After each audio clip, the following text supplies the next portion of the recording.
He wants the ranch, Your Honor. The one my father bled for. The one he never set foot on until after we married. My name is Kimberly. I'm 45 years old, and I run a manufacturing company in Tulsa, Oklahoma. At least I used to think I ran it. Turns out my husband had been telling people he built it all along. I sat in that courtroom 3 months ago, watching him perform. That's what it was. A performance. He wore the suit I bought him 2 Christmases back, the charcoal one with the subtle pinstripe. He stood there like he owned the room, like he owned me, and told the judge how he sacrificed everything to help me succeed. The lie came out smooth, practiced. Your Honor, I put my career on hold to support her business. I managed operations, handled finances, built relationships with suppliers. Without me, Thornwind Manufacturing would have collapsed in the first year. I watched the judge's face. He was listening, actually considering it. My lawyer, Patricia, squeezed my hand under the table. She'd warned me this would be ugly. Divorce always is when money's involved. But $10.5 million ugly? That was a new level. The ranch wasn't even part of the business. My father left it to me 8 years ago when he passed. It sat on 400 acres outside of Bristow, about an hour from Tulsa.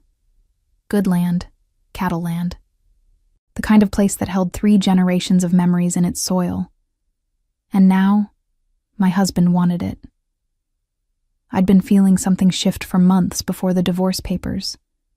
Little things that didn't add up. Conversations he'd end when I walked into the room. Late nights at the office when I knew the office was closed. The way he stopped asking about my day and started telling me about his. It was Patricia who first suggested I start documenting things. She'd been my friend since college, roommates at the University of Oklahoma. When things got bad with my husband, she was the first person I called. Keep records, she'd said over coffee one morning. Emails, texts, bank statements, anything that shows the real picture. I thought she was being paranoid. My husband loved me. We'd been married 15 years. We had a life together, but I started keeping records anyway, just in case. The judge asked my husband to continue. He launched into a story about how he'd spent countless hours building relationships with clients, how he'd negotiated the contracts that made Thornwind Manufacturing what it is today, how he'd put his own dreams on hold to be my support system. Pure fiction. I started Thornwind 12 years ago with money from my father and a business loan I secured myself. My husband worked in insurance sales at the time. He had nothing to do with manufacturing, nothing to do with metal fabrication or supply chains or any of it. He helped, sure. He'd come to company events, smile at clients, play the supportive spouse. But build it? He couldn't tell you the difference between cold-rolled steel and hot-rolled if his life depended on it. The ranch claim was even more absurd. He'd been there maybe 5 times in 8 years, usually for Christmas or when we needed to check on the property manager. He'd complain the whole drive about the dust, about the isolation, about how there was nothing to do there. Now he wanted it. Patricia leaned close and whispered, "He's going for everything. The house, the business, the inheritance. All of it." I nodded. I'd expected this. What I hadn't expected was how convincing he'd sound, how the judge seemed to be buying it. My husband's lawyer, a sharp-dressed man named Jeffrey, stood up next. He presented documents, financial statements showing joint accounts, tax returns with both our names, a mortgage where we were both listed. Your Honor, my client isn't asking for anything unreasonable. He's simply requesting his fair share of the marital assets he helped build. The business, the properties, the investments. All of it was a team effort. The judge nodded slowly. "Mrs. Kimberly, you'll have your chance to respond. But I have to say, the documentation here is substantial." That's when I felt it. That cold drop in my stomach. The realization that I might actually lose. Not just the money, not just the ranch, but everything I'd worked for, everything my father had worked for. everything that defined who I was. My husband caught my eye across the courtroom. He smiled. Not a friendly smile, a victorious one. He thought he'd won. The trouble started long before the courtroom. I just didn't see it clearly until it was almost too late. 15 years ago, I met him at a business conference in Oklahoma City. I was 30, just starting to think seriously about launching my own company. He was charming, attentive, said all the right things about supporting ambitious women. He worked for a regional insurance company, sold policies to small businesses. Nothing glamorous, but steady. We dated for 2 years before getting married. Simple ceremony, just family and close friends. My father walked me down the aisle. He shook my husband's hand afterward and said, "Take care of her." My husband promised he would.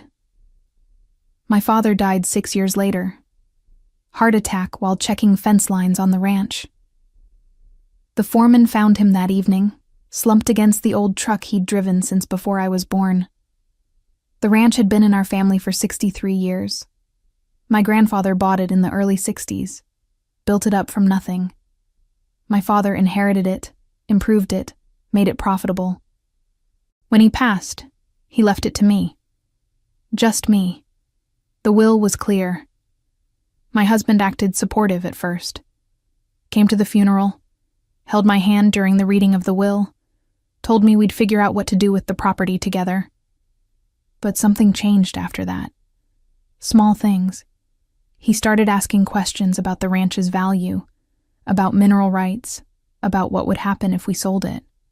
I told him we weren't selling. It was family land. He'd nod and drop it. For a while. The business was thriving by then. Thornwind Manufacturing specialized in custom metal components for oil and gas equipment. We'd built a solid reputation, good clients, steady contracts. I'd worked 70-hour weeks for years to make it happen. My husband helped where he could. He'd handle some administrative tasks, answer phones when the receptionist was out, occasionally meet with suppliers if I was stuck on the production floor. But the real work, the technical knowledge, the client relationships, the strategic decisions, that was all me. Still, I appreciated what he did. Marriage is a partnership, right?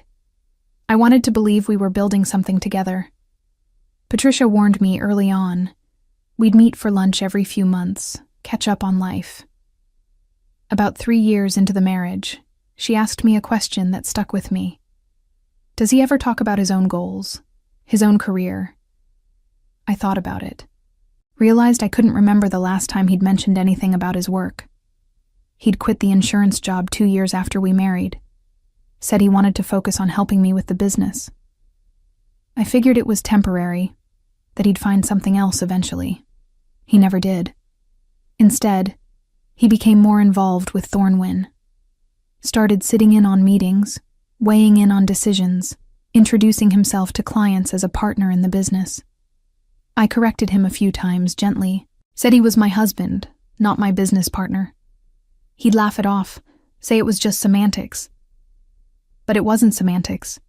It was a pattern. He began telling people he'd helped start the company, that he'd been there from day one, that his business knowledge had been crucial to our success. None of it was true, but he said it convincingly enough that people believed him. I noticed other things too. Money transfers I didn't recognize. Small amounts at first, then larger ones. When I asked about them, he'd have an explanation. Business expense, equipment repair, client entertainment. Always reasonable, always with just enough detail to satisfy me. Patricia's husband, David, worked in forensic accounting. One night at dinner, about a year before the divorce, he mentioned something that made my blood run cold. The easiest way to steal from a business is to be the person everyone trusts, he said. Someone with access to accounts, someone who can move money around without raising suspicion. Usually it's a family member. I laughed it off at the time, but the comment stuck with me. I started paying closer attention to the finances. Nothing dramatic, just reviewing statements more carefully, asking more questions about expenditures. My husband got defensive. Said I was micromanaging, that I didn't trust him. Maybe I didn't. The ranch became another point of tension. He kept suggesting we develop it, maybe lease some of the land, bring in additional income. I refused. My father had wanted it preserved, kept as working cattle land. That's what we were going to do. He stopped asking and started demanding. The arguments got worse. He accused me of being controlling, of shutting him out of decisions. I accused him of trying to take over something he hadn't built. We'd go days without speaking, then patch things up with apologies that felt increasingly hollow. My sister, Claire, noticed the strain. She lived in Dallas but visited every few months. After one particularly tense dinner, she pulled me aside. "He's different," she said. "I don't know what it is, but something's off." She was right. He was different. Or maybe he'd always been this way, and I just refused to see it. The final straw came on a Tuesday morning. I arrived at the office early, wanted to review the quarterly financials before our accountant meeting. I opened the company bank account statements and found 3 transfers I hadn't authorized, $25,000 each, moved to an account I didn't recognize. I called the bank immediately. The transfers were legitimate, properly authorized with digital signatures. My signature. Or something that looked close enough. That's when I knew. He hadn't just been helping himself to small amounts. He'd been systematically stealing from the company, and he'd been forging my signature to do it. I sat in my office for an hour, staring at those statements. 15 years of marriage, 12 years of building a business, 8 years of managing my father's legacy. All of it contaminated by lies. I called Patricia that afternoon, told her I wanted a divorce, told her I needed to move fast before he could hide more assets or cover his tracks better. She asked if I was sure. I was. The realization hit me in stages, like dominoes falling in slow motion. First came the financial discovery. Patricia brought in David to do a complete audit of Thornwind's accounts. It took 3 weeks. What he found made me physically sick. 78 unauthorized transfers over 4 years. Total amount, $412,000. All moved to accounts my husband had opened in both our names, accounts I never knew existed. He'd been careful, spacing out the transfers, varying the amounts, always staying just under the threshold that would trigger automatic bank reviews. But that wasn't the worst part. David found loan applications filed in the company's name. 3 of them, totaling $600,000. All approved, all funded, all secured against Thornwind's assets. The money had been transferred to yet another account, this one solely in my husband's name. "He's been planning this for years," David said, spreading the documents across my dining room table. "This isn't opportunistic theft. It's systematic asset stripping," and Patricia added. "And if he's been doing this with the business, we need to check the ranch records too." That's when the second domino fell. My father's estate attorney was a man named Gerald, semi-retired but still handling a few long-term clients. I'd worked with him to probate the will 8 years ago. When I called him about the ranch, he sounded confused. "Didn't you and your husband refinance the property last year?" he asked. I felt ice in my veins. No, we didn't." Silence on the line. Then, "Kimberly, I think you need to come to my office, today if possible." I drove to Oklahoma City that afternoon. Gerald had a file waiting. Inside were documents I'd never seen, a refinancing application for the ranch, a new deed, filed 6 months ago, adding my husband's name to the title, loan documents secured against the property, totaling $850,000, all bearing my signature, all forged. "How is this possible?" I asked. "How did this get through without me knowing?" Gerald looked grim. The signatures looked legitimate.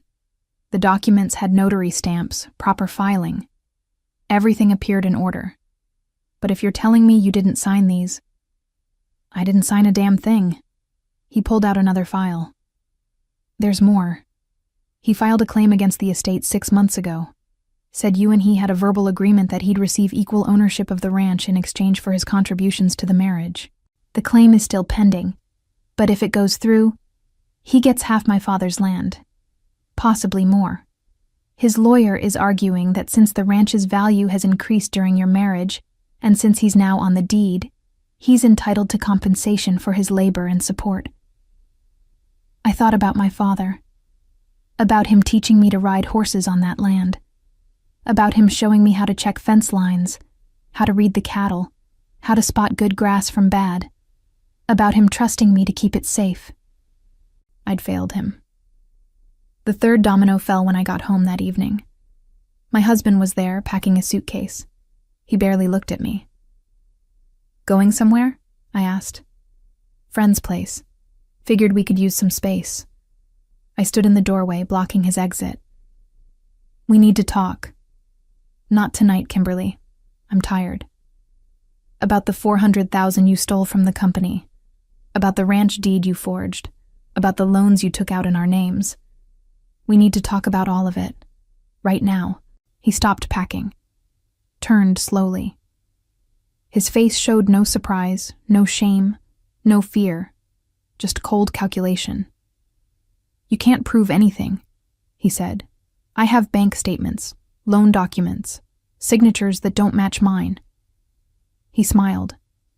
You have documents that show joint accounts and joint decisions made during our marriage. That's what the court will see. A wife who's suddenly trying to cut her husband out of everything they built together. I built it. My father built the ranch. You built nothing. He picked up his suitcase. That's not what my lawyer says, and it's not what the financial records will show. I've been very careful, Kimberly. Every transfer, every loan, every decision. There's documentation showing it was a joint effort. You might not have signed everything personally, but you authorized it through our marriage partnership. I authorized nothing. Good luck proving that. He moved past me toward the door. My lawyer will be in touch. I suggest you get yourself a good attorney. You're going to need one. He left. I stood in the empty house, shaking. Not from fear, from rage. Pure, white-hot rage. He thought he'd covered his tracks. Thought he'd been clever enough, careful enough, patient enough to steal everything I had and make it look legal. Make it look like he deserved it. He was wrong. I called Patricia again. Told her everything. Told her about the loans, the forged signatures, the fake refinancing, all of it. Can we stop him? I asked. Honestly, I don't know. If he's built a paper trail showing joint decisions, if he's got witnesses who'll testify he was involved in the business, he wasn't involved. Not really. But can you prove that? In court, in front of a judge, can you prove he contributed nothing while you built everything? I couldn't answer. Because I wasn't sure. That night, I went through every file, every document, every record I had from the past 15 years.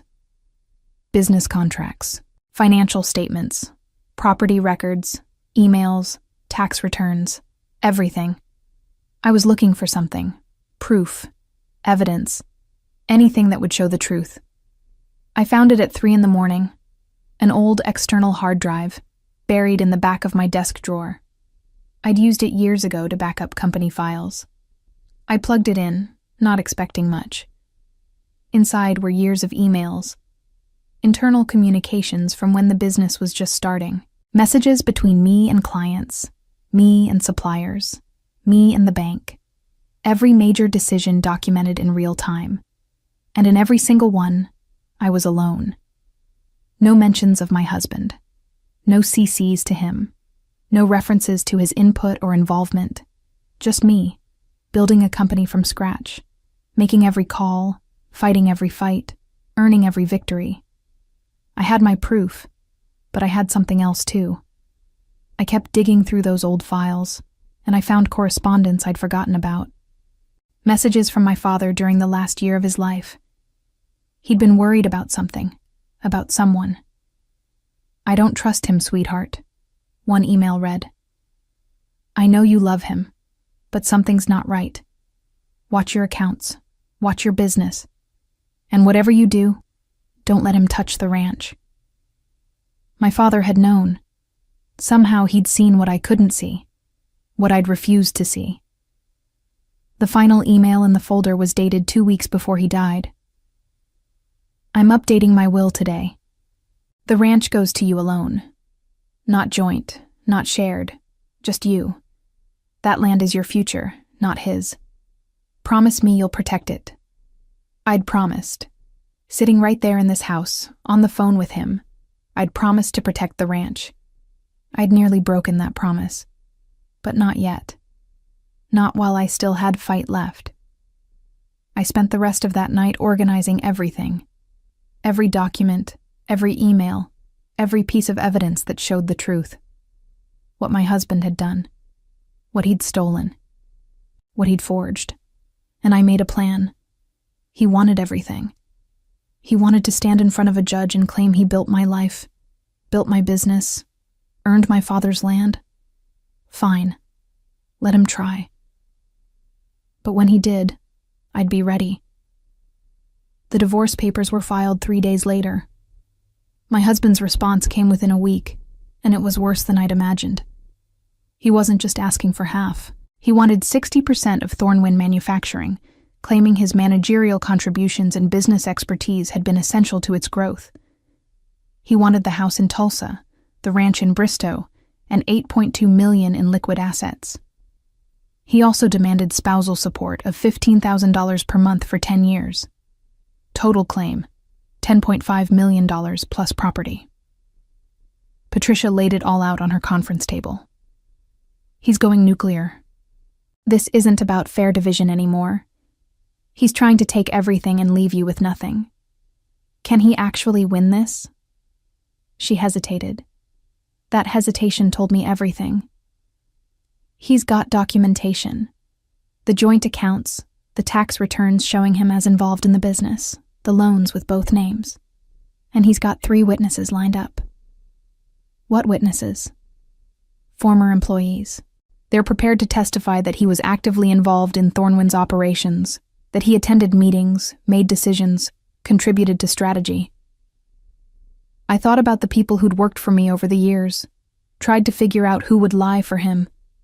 Then I realized he'd been laying groundwork for years, being visible, inserting himself into situations, making sure people saw him as essential. "What about the forged signatures?" I asked. "The unauthorized transfers?" "We'll present that evidence. But his lawyer is already arguing that as your spouse, he had implied authority to handle financial matters. They're saying the signatures might look different because of stress, or because he signed on your behalf with your knowledge. I never gave him authority to sign anything. Can you prove that? Do you have documents explicitly denying him signature authority?" I couldn't, because I'd never thought I'd need to. The preliminary hearing was scheduled for 6 weeks out. Patricia warned me it would be brutal, that divorce court was designed to strip away dignity and expose every weakness. She wasn't wrong. My husband's lawyer filed motion after motion, demanding access to all business records, requesting detailed accounting of every asset, questioning the validity of my father's will, suggesting undue influence. Each filing was designed to wear me down, drain my resources, make me want to settle. I refused every settlement offer. 3 came in the first month alone, each one more insulting than the last. The final offer proposed I keep 30% of Thornwind and walk away from everything else, including the ranch. "Over my dead body," I told Patricia. She smiled grimly. "Then we fight." The problem was evidence. David's forensic audit clearly showed unauthorized transfers and forged documents, but my husband's legal team had created a counter-narrative. They argued every transaction was part of normal marital financial management, that the signatures were legitimate, that I was simply trying to rewrite history now that the marriage was ending. They had testimonies lined up, not just from former employees, but from business associates who'd seen him at company events, from neighbors who'd watched him leave for the office every morning, from friends who'd heard him talk about the business challenges he was navigating. All of it was smoke and mirrors. But it was convincing smoke and mirrors. I spent those 6 weeks preparing. Patricia and David helped me organize every piece of evidence we had. The old email backup showing my solo involvement in building Thornwyn. The timeline of the ranch inheritance and subsequent forgery. The bank records proving the unauthorized nature of the transfers. But we had a problem. A big one. 3 of the forged signatures had been notarized. Legitimate notary stamps, proper documentation, witnesses who'd supposedly verified my identity. My husband had been thorough. He'd found notaries who'd stamp anything for the right price, or who were careless enough not to verify signatures properly. If we can prove the notarizations were fraudulent, we can prove the forgeries, David said. But that's a criminal investigation, not a civil one. It takes time we don't have. The preliminary hearing arrived too fast. I walked into that courtroom wearing my best suit, trying to project confidence I didn't feel. My husband sat across the aisle with Jeffrey, looking relaxed, almost amused. The judge was a woman named Sandra, about 60, with a reputation for no-nonsense rulings. She reviewed the initial filings and looked up at both sides. "This is going to be complicated," she said. "I'm seeing claims of fraud, forgery, and unauthorized financial activity. I'm also seeing 15 years of marriage and substantial commingled assets. Both sides need to understand. This will not be quick or easy." My husband's lawyer stood first. "Your Honor, my client is simply seeking his fair share of the marital estate. He spent 15 years supporting his wife's career, managing household and business affairs, contributing his expertise and labor to their shared success. He's entitled to equitable distribution." Judge Sandra nodded. "And the allegations of forgery and fraud? Baseless. Every document in question bears both signatures or was handled through proper marital financial channels. My client had authority, both legal and practical, to manage these accounts and properties." Patricia stood. "Your Honor, we have evidence of systematic theft and document fraud. The defendant forged signatures, created false loan applications, and filed fraudulent property claims. This wasn't marital financial management. It was criminal activity." "Do you have proof the signatures were forged?" "We have expert analysis showing—" "Expert analysis that can be contradicted by the defense's experts, I assume." Patricia hesitated. "Yes, Your Honor." The judge sighed. "Here's what we're going to do. Both sides will submit complete financial discovery within 2 weeks. I want every document, every transaction, every piece of paper that relates to this marriage, this business, and these properties. Then we'll reconvene and sort through this mess properly. 2 more weeks. 2 more weeks of my husband's legal team digging through my life, looking for weaknesses, building their case." I left the courtroom feeling defeated. Patricia tried to reassure me, but I could hear the worry in her voice. We were losing ground. That night, I sat in my home office, staring at the ranch deed. The forged one, with my husband's name added. I thought about my father, about his warning, about the promise I'd made. I'd let him down. Let him manipulate me, steal from me, corrupt everything I'd built. I'd been blind, trusting, stupid, but I wasn't helpless. Not yet. I pulled out my phone and called someone I'd been avoiding. Raymond, my father's old ranch foreman. He'd retired 2 years ago, moved to Arizona, but we still talked occasionally. "Kimberly, everything okay? I need to ask you something about my father, about the ranch." "What about it?" "Did he ever talk to you about my husband? About concerns he had?" Long pause.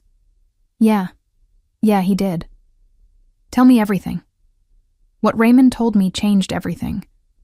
My father hadn't just been worried. He'd been actively investigating. He'd noticed discrepancies in ranch finances, small amounts missing from accounts, unauthorized equipment purchases.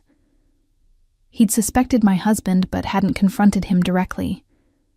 Instead, He'd started documenting everything, keeping his own records, separate from the official books. He'd planned to show me everything, to warn me properly. Then he died.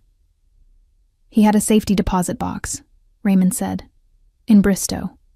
Said it had copies of everything important, in case something happened to him. Did he tell you where? First National Bank on Main Street. He gave me a key, said to give it to you if you ever needed it. I've got it somewhere in my stuff. Raymond, I need that key. Tomorrow, if possible. That urgent? Yes. He overnighted it. The key arrived the next afternoon, small and brass, with a tag bearing a box number. I drove to Bristow the next morning. The bank manager, a woman named Helen who'd known my father for decades, led me to the vault. Box 314. Inside was a folder, thick, organized, tabbed. My father's handwriting on the label. For Kimberly, if you need the truth. I took it to a private viewing room and opened it. Inside were years of records. Financial statements from the ranch, with notations in my father's hand marking suspicious transactions. Photocopies of checks that had been cashed but never deposited properly. Records of equipment sales that never happened. A timeline of when things started going wrong, coinciding exactly with when my husband began taking interest in the property. But the real treasure was at the back. A letter, addressed to me, dated a week before my father died. Sweetheart, it read. If you're reading this, I'm gone and you've figured out what he's been doing. I'm sorry I didn't tell you sooner. I wanted proof first. I wanted to be sure. Now I am sure, and I'm taking steps to protect you and the ranch. I've documented everything. Every theft, every forgery, every lie. Use it. Don't let him take what's yours. Don't let him destroy what we built. I love you. Stay strong. Dad. Attached to the letter were documents I'd never seen. Affidavits from ranch hands who'd witnessed my husband trying to manipulate records. Statements from the ranch accountant about suspicious requests. Even security camera footage from the ranch office, showing my husband going through files when he thought no one was watching. My father had built a case, a complete, documented, irrefutable case, and I'd almost not found it in time. I spent 3 days going through every document in that safety deposit box. My father had been meticulous, tracking not just the ranch theft, but also making notes about suspicious activity with Thornwind Manufacturing. He'd seen the pattern before I had. One document stood out. A private investigator's report dated 6 months before my father died. He'd hired someone to follow my husband, document his activities. What they found was damning. My husband had been meeting regularly with a woman named Veronica. The PI's photos showed them at restaurants, hotels, her apartment. The relationship had been going on for at least 2 years at that point. But it wasn't just an affair. Veronica worked in commercial real estate. The PI's notes suggested they'd been planning something together. Discussions about property development, potential buyers for large parcels of land, investment opportunities. They'd been planning to sell the ranch, split the proceeds, and disappear together. My father had figured it out. That's why he'd changed his will so urgently. That's why he'd made me promise to protect the property. I photographed everything, made copies, secured the originals in a new safety deposit box under only my name. Then I called Patricia. I have everything, I told her. Every piece of evidence we need. My father documented all of it. We met that evening at her office. I spread out the documents across her conference table. She went through them slowly, her eyes widening with each page. This is incredible, she said. Your father built an entire criminal case. If we present this to the judge, we don't present it yet. She looked at me. What do you mean? I mean we let them commit fully. Let them present their case. Let them testify. Let them lie under oath. Then we destroy them with the truth. Patricia frowned. That's risky.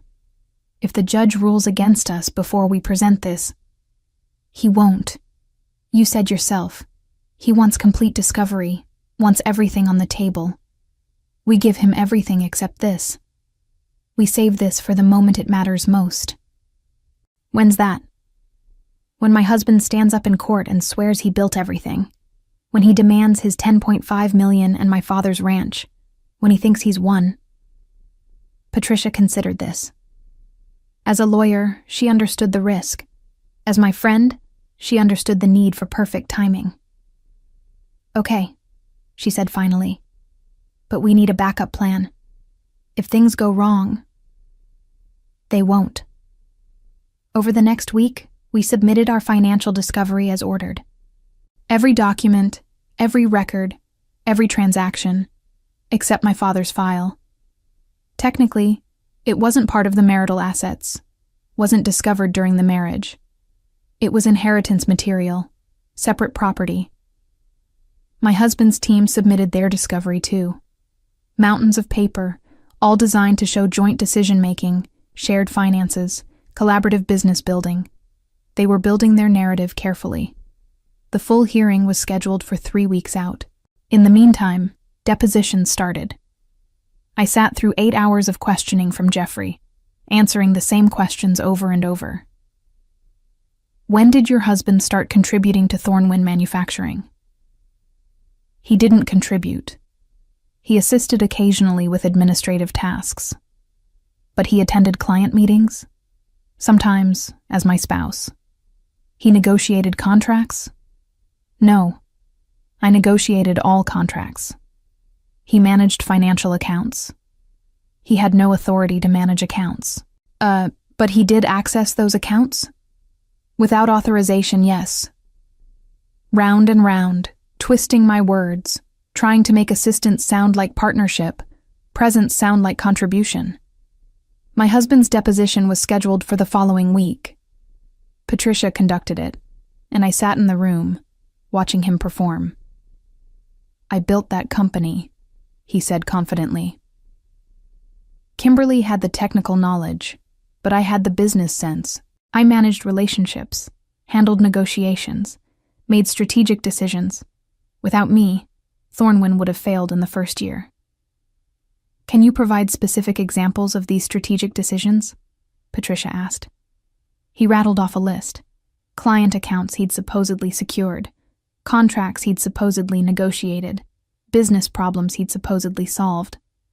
All lies. But convincing lies, delivered with absolute certainty.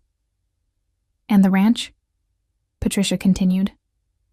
What was your involvement there? The ranch needed modernization.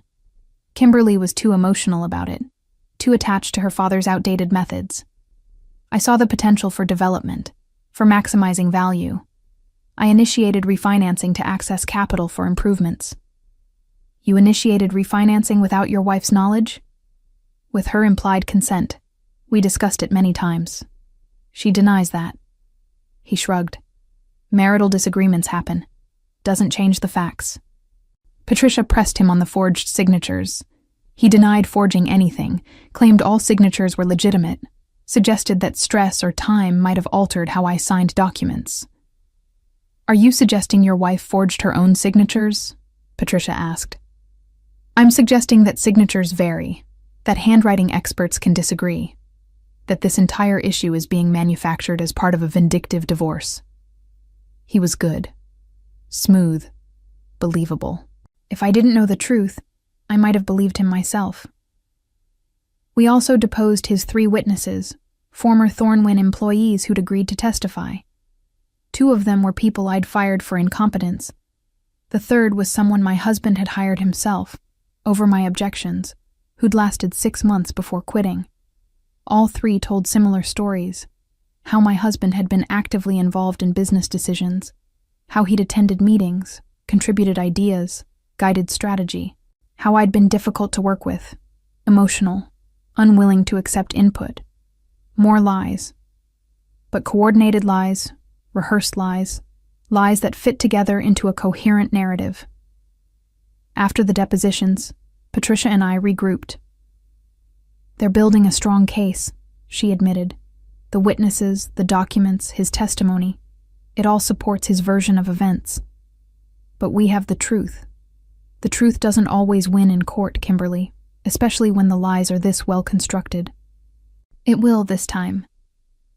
I spent the final 2 weeks before the hearing preparing differently. Not just organizing evidence, but understanding psychology. Understanding how judges think, how courtrooms work, how to present truth in a way that cuts through deception. I also did something else, something my husband wouldn't expect. I reached out to Veronica, found her through the PI's records, tracked her down to a real estate office in Tulsa, called her from an anonymous number, identified myself, told her I knew everything. "I don't know what you're talking about," she said, but her voice trembled. "I know about the affair. I know about the plans to develop the ranch. I know you and my husband have been working together for years, and I know that when this is over, he's going to throw you under the bus to save himself." Silence. "He's not who you think he is," I continued. "He's not a successful businessman. He's a thief who married into money and is trying to steal everything he can. And when he can't, when he gets caught, he'll blame you. Say it was your idea. Say you manipulated him. Say whatever he needs to say to protect himself. Why are you telling me this? Because I want you to know the truth before you get buried in his lies. You think you're partners? You're not. You're just another tool he's using." I hung up. Didn't know if it would matter. But I planted a seed of doubt. Sometimes that's enough. The night before the hearing, I couldn't sleep. Lay in bed, staring at the ceiling, thinking about everything that had led to this moment. 15 years of marriage, 12 years of business, 8 years of managing my father's legacy. All of it coming down to one day in court. My phone rang at 2 a.m. Unknown number. I answered. "Kimberly."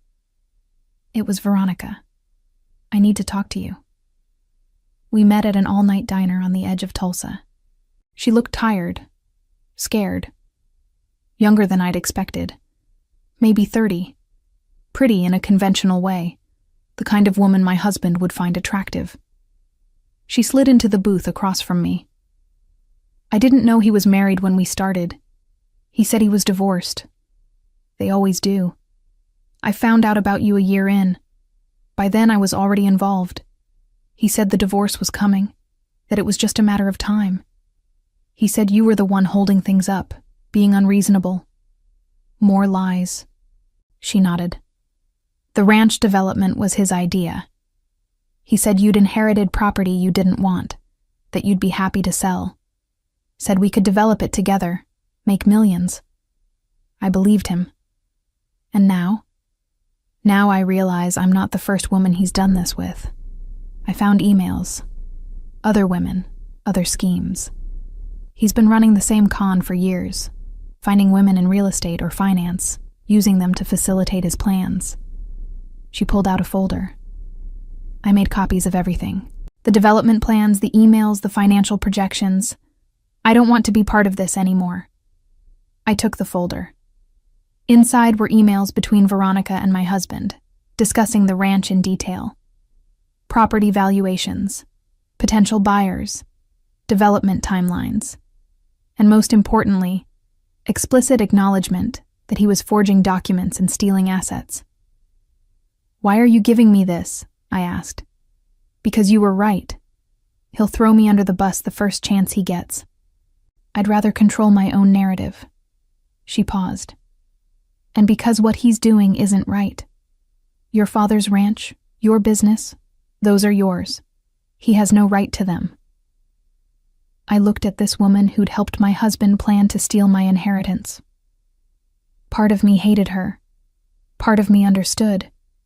She'd been a tool, just like I'd been a target. "What do you want in return?" "Immunity.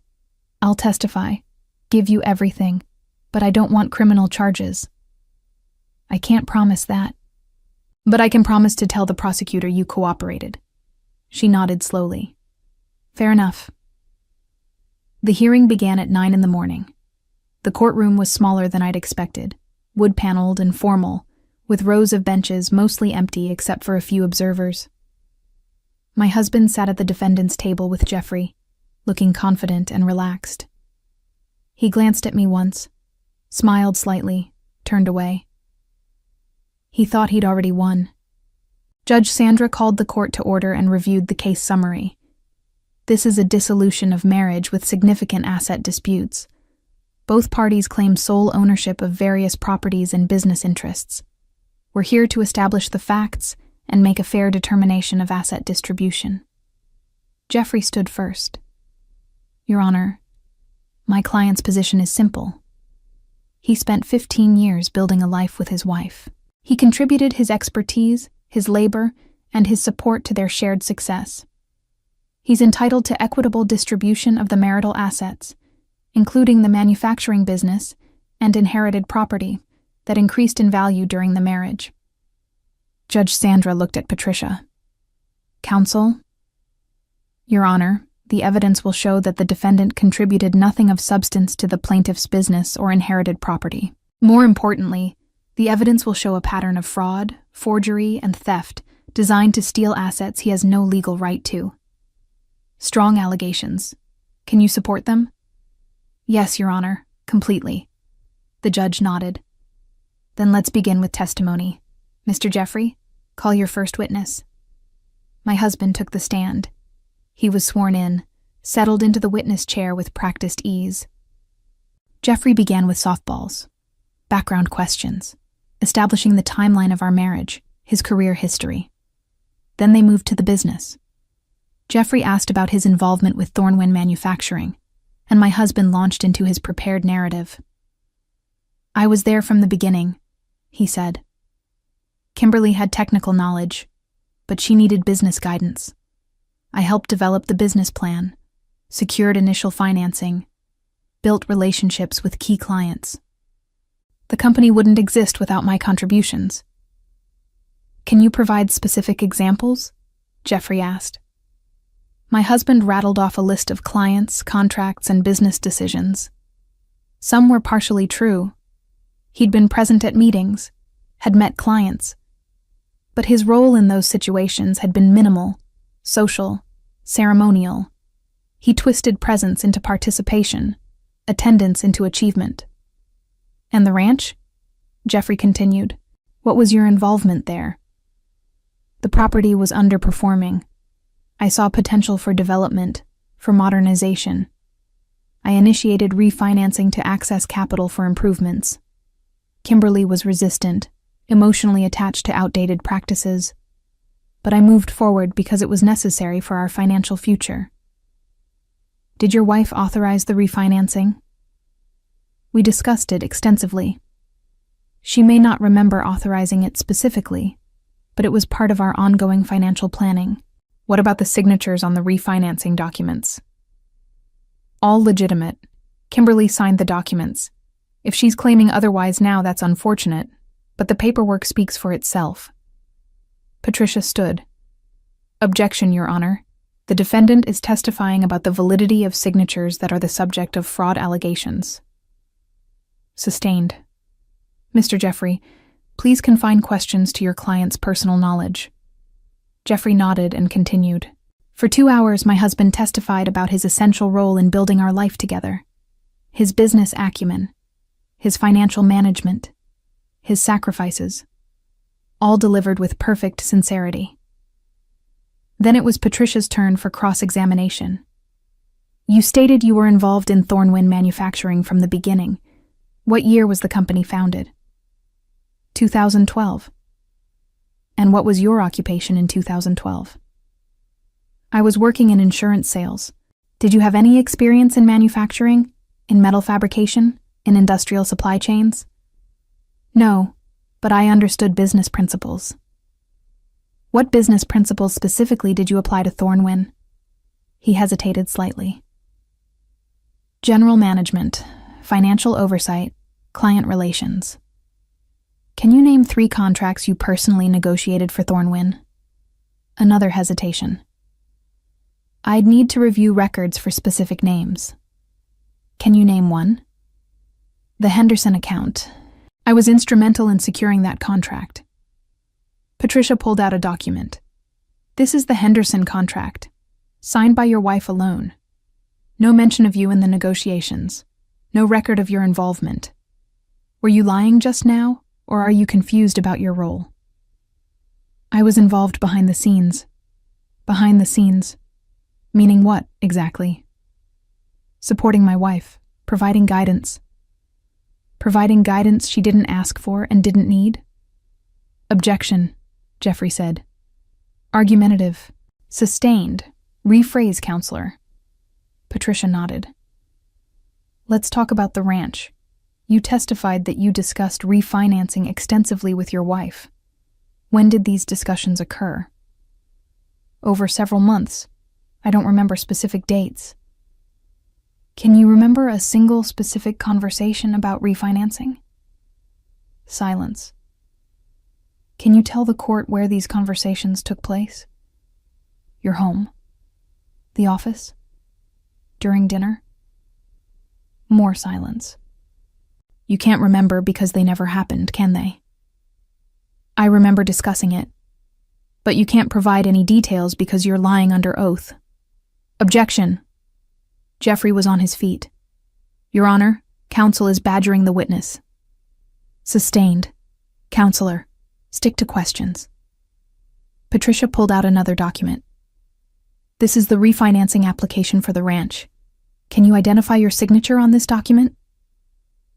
My husband looked at it.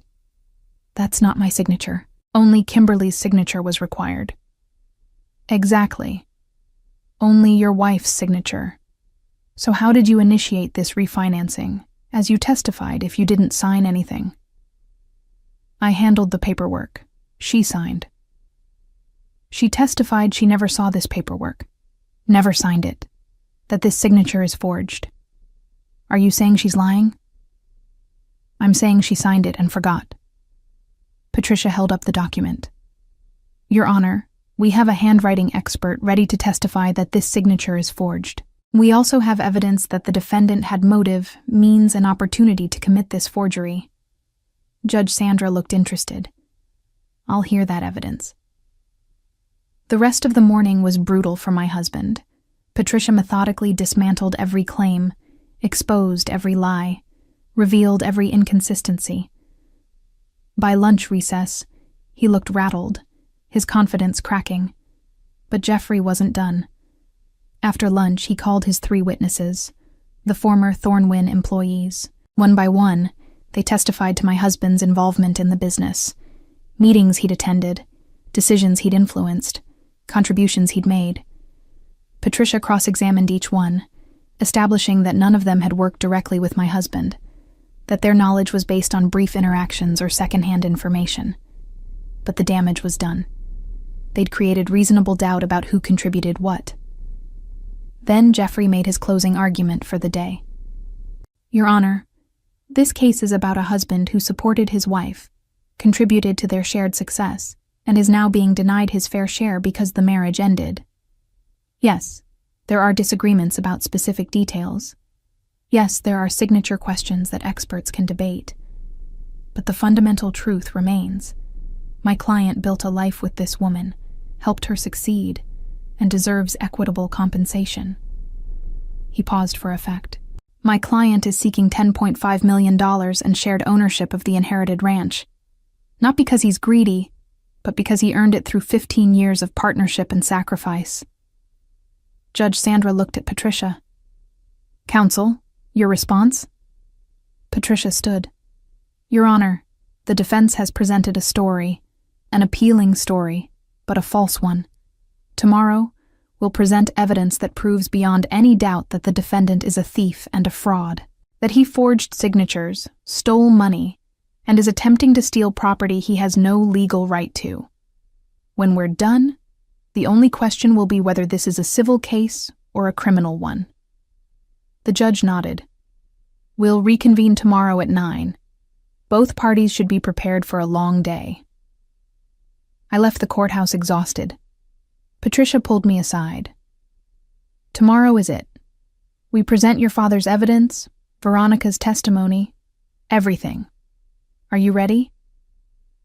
I thought about my father, about his warning, about his trust in me to protect what he'd built. Yes, I said. I'm ready. That night, I reviewed everything one final time. Every document, every photo, every piece of evidence. I thought about the moment tomorrow when I'd watch my husband's face as the truth came out, when he'd realize he'd been caught, when he'd understand that his careful planning, his years of manipulation, had all been for nothing.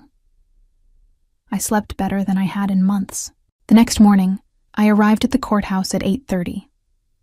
My husband was already there, talking with Jeffrey, still looking confident.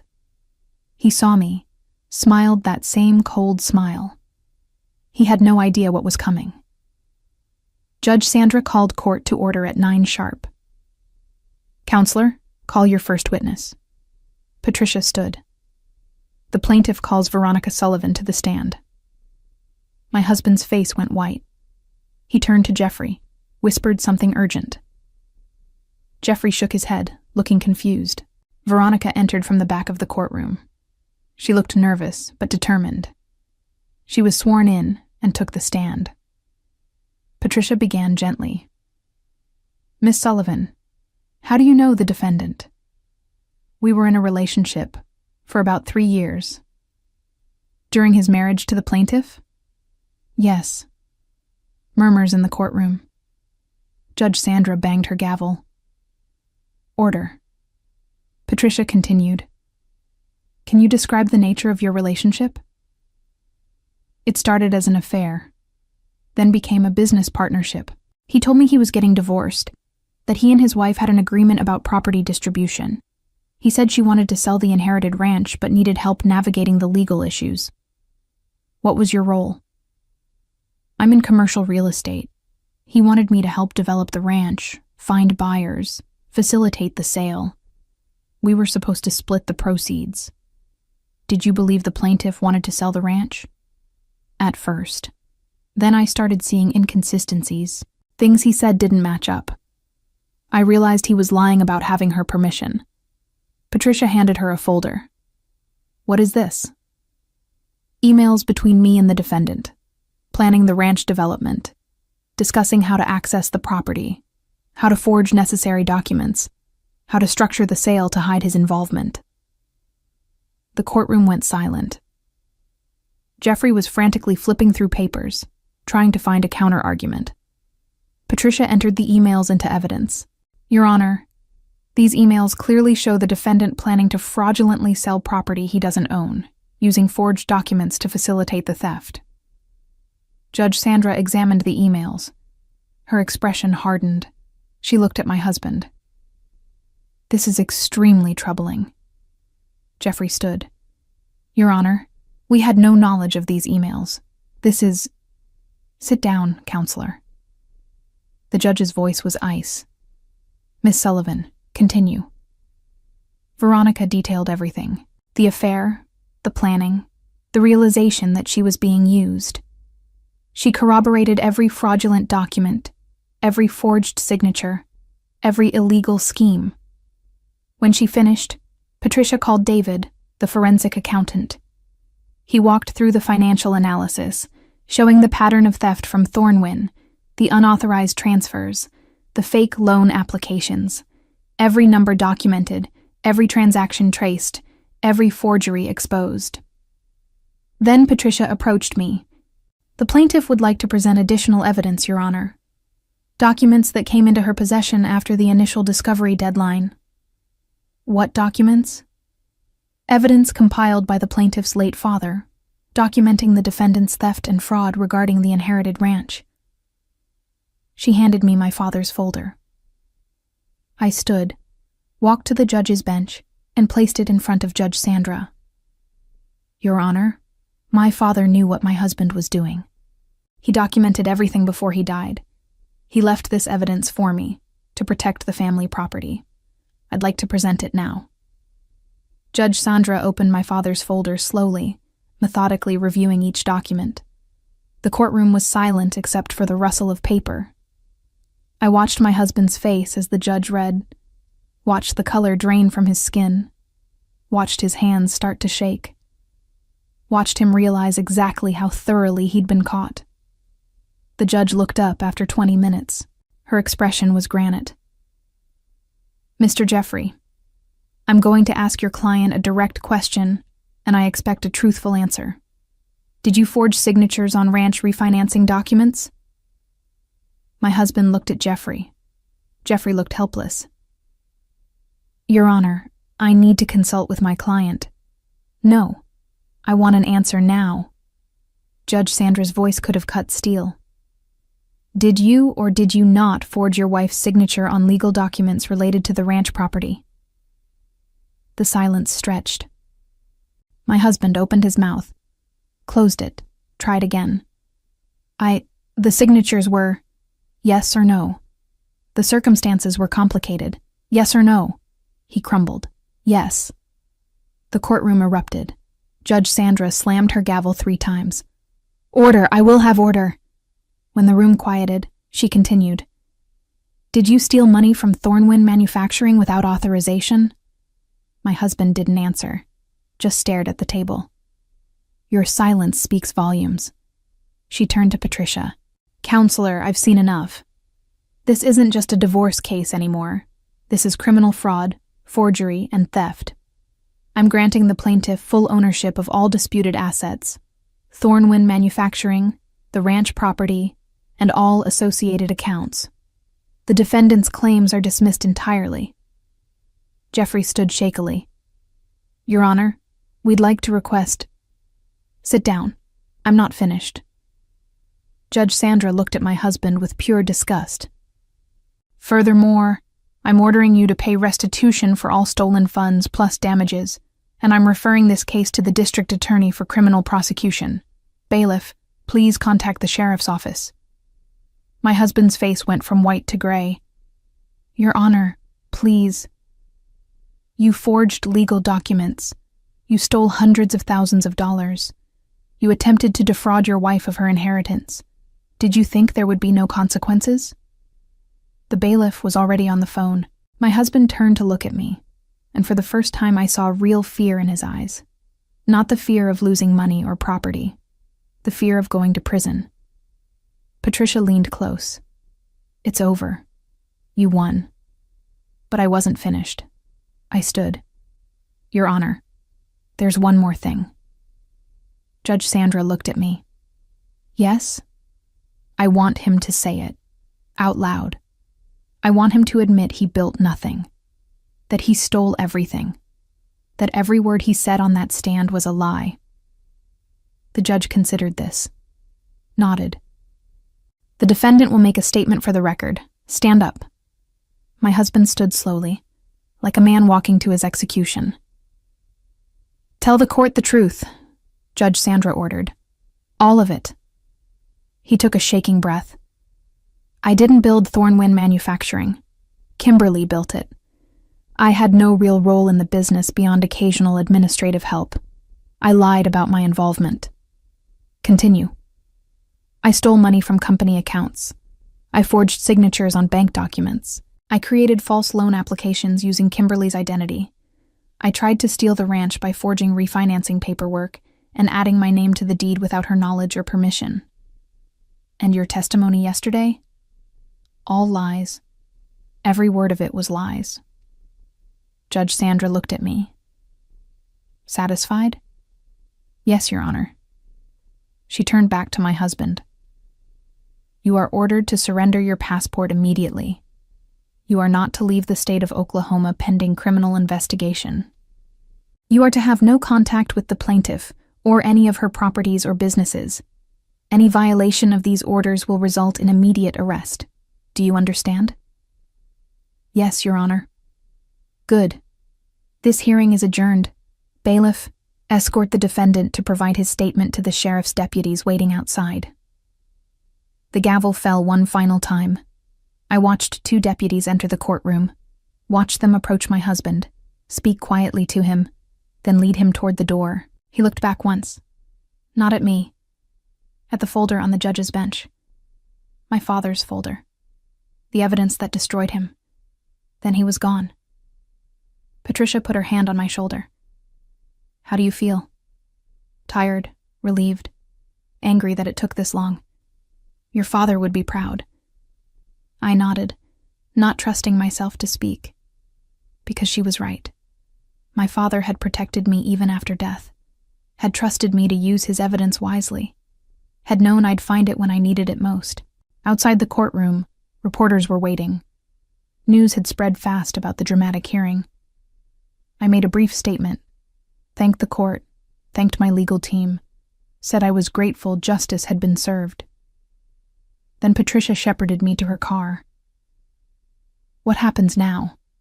I asked as we drove away. The criminal investigation will take months. Based on what the judge saw, I'd expect charges for fraud, forgery, grand theft. He's looking at serious prison time. And the divorce? Uncontested now. The judge already granted you everything. We just need to file the final paperwork. You're free, Kimberly. Free of him. Free to move forward. Free. The word felt strange. 15 years of marriage, months of legal battle, and now it was just over.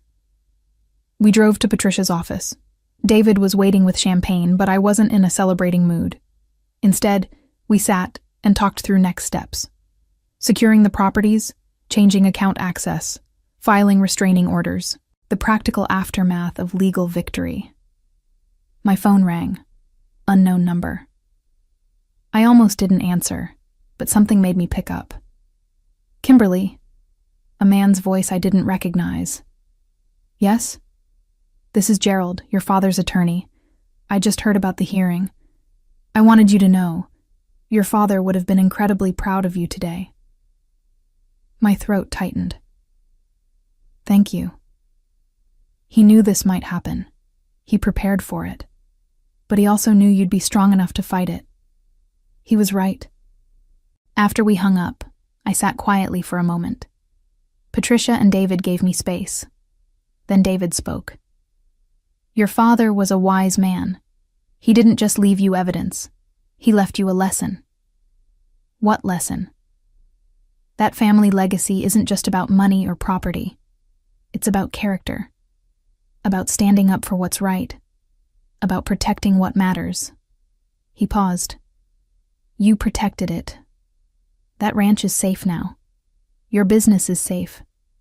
Everything he worked for is safe because you had the courage to fight. I thought about the ranch, about cattle grazing on land my grandfather had cleared, about my father riding fence lines in the early morning, about the promise I'd made to protect it. Promise kept. The weeks after the hearing moved quickly. My husband was formally charged with 23 counts of fraud, forgery, and grand theft. His bail was set at $500,000, money he didn't have since all the stolen assets had been frozen. He sat in county jail awaiting trial. Jeffrey dropped him as a client. Too much evidence, too much publicity, too much damage to his own reputation. My husband had to rely on a public defender, someone overworked and underprepared for the mountain of evidence against him. The 3 witnesses who'd testified for him, the former employees, were investigated for perjury. 2 recanted their statements, admitting my husband had paid them to lie. The 3rd stuck to his story and ended up charged alongside him. The district attorney was thorough, and she was angry about the level of deception that had been attempted. Veronica cooperated fully with prosecutors. She provided every email, every document, every piece of evidence about the attempted ranch fraud. In exchange, she received immunity from prosecution. She also lost her real estate license and left Oklahoma entirely. Last I heard, she'd moved back east somewhere, trying to rebuild her life away from the wreckage. Thornwind Manufacturing thrived once I removed every trace of my husband's influence.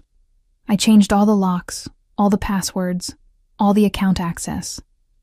Brought in a new financial officer David recommended, someone with impeccable credentials and zero connection to my past. We had our best quarter in company history 3 months after the hearing. Clients who'd been nervous about the divorce drama relaxed once they saw the business was stable and under clear leadership. Some even admitted they'd never trusted my husband, had always dealt with me directly, had been relieved when the truth came out. The ranch became my refuge. I drove out to Bristow every weekend, walked the property, checked on the cattle, sat on the porch where my father used to sit.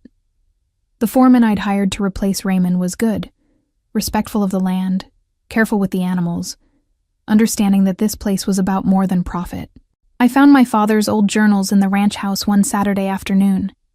He'd kept records of everything: cattle counts, weather patterns, repairs needed, thoughts about the future. The entries from his final year were different, more personal, more worried. "Kimberly seems happy, but I see signs," one entry read. "Her husband is too interested in the business, too focused on money. He asks questions about the ranch that bother me. I need to protect her, need to make sure she's safe if something happens to me." Another entry, dated a month before he died. "Started investigating. Don't like what I'm finding. He's been stealing from her company. Small amounts, but consistent. And he's been asking the ranch accountant about property values, about refinancing options. He's planning something. I need to document everything. Need to leave a trail she can follow if I'm not here to help." My father had known, had seen the danger, had prepared me for a fight he knew was coming even if I didn't see it yet. I sat on that porch and cried. Not from sadness, from gratitude. Because my father's love and foresight had saved me. Had saved everything we'd built together. 6 months after the hearing, my husband's trial began. It lasted 3 days. The evidence was overwhelming. The forged signatures, the stolen money, the fraudulent documents, all of it presented in clear, undeniable detail. His public defender tried to argue diminished capacity, emotional distress, anything that might reduce the charges. The jury deliberated for 90 minutes. Guilty on all counts. Sentencing came 2 weeks later. Judge Sandra presided again. My husband stood before her, diminished and defeated, barely recognizing as the confident man who'd tried to steal my life. "You betrayed someone who trusted you," Judge Sandra said. "You stole not just money, but peace of mind, security, and the legacy of a hard-working family. Your actions were calculated, methodical, and utterly without remorse until you were caught. The court sentences you to 12 years in state prison, with restitution of $874,000 to be paid upon release. 12 years. He'd be nearly 60 when he got out. His life, whatever he'd planned for it, was over. I didn't attend the sentencing, didn't need to see it. Patricia called me with the news, and I felt only a distant sense of closure. Not satisfaction exactly. Just the knowledge that justice had been served. The divorce was finalized 3 months after his conviction. Uncontested. Simple. Clean. I kept everything. The business, the ranch, the house. He kept nothing but his prison sentence and his debt. I changed my name back to my maiden name, reclaimed my identity. Became Kimberly again. Not someone's wife, just myself. Life settled into a new rhythm. Thornwind continued to grow. I hired 2 new engineers, expanded our product line, opened a second facility in Tulsa. The business my father helped me start became something even bigger than either of us had imagined. The ranch stayed exactly as it was. Working cattle land, preserved and protected, generating modest income, but more importantly, preserving a legacy. I brought Claire out one weekend, showed her the journals, told her everything that had happened. She cried too, for what we'd almost lost, for what we'd saved. "Dad was always 3 steps ahead," she said, "even at the end." "He trusted me to finish what he started," I replied, "to protect what mattered." "You did more than protect it, you honored it." I thought about that later, standing on the same spot where my father used to watch the sunrise. About honor and legacy and what we leave behind. He'd left me property and evidence and lessons. I'd used all of it to fight back, to reclaim what was mine, to prove that truth could overcome deception. My husband faced consequences beyond prison. His family disowned him. His friends abandoned him. His professional reputation was destroyed. He'd have nothing waiting when he was released except debt and shame. The life he'd tried to steal from me had vanished, and the life he'd built on lies had crumbled completely. Meanwhile, I moved forward, built new friendships, traveled, spent time with Claire's kids, teaching them about the ranch the way my father had taught me. Found peace in work and land and the knowledge that I'd fought for what mattered and won. The folder my father left me stayed in a safe deposit box in Bristow. I visited it occasionally, read his notes, remembered the moment I found it and realized he was still protecting me even after death. That folder had been my weapon, my shield, my proof that truth and preparation could overcome years of carefully constructed lies. One morning, almost a year after the trial, I stood on the ranch porch with coffee and watched the sun come up over land my grandfather had cleared, my father had protected, and I had saved. The cattle were moving slowly toward the water tank. The grass was green from recent rain. Everything was exactly as it should be. I thought about revenge, about justice, about the difference between the two. Revenge is personal, hot, driven by anger. Justice is cold, methodical, driven by truth. What I'd done was justice.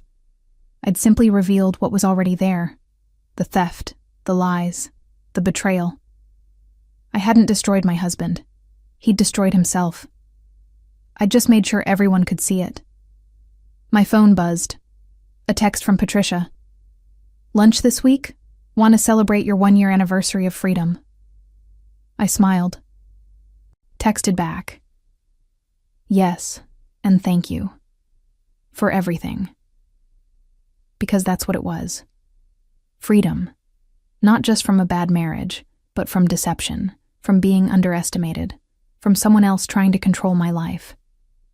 I was free to build, to grow, to honor my father's memory by living the life he'd wanted for me. The sun cleared the horizon, painting the sky orange and gold.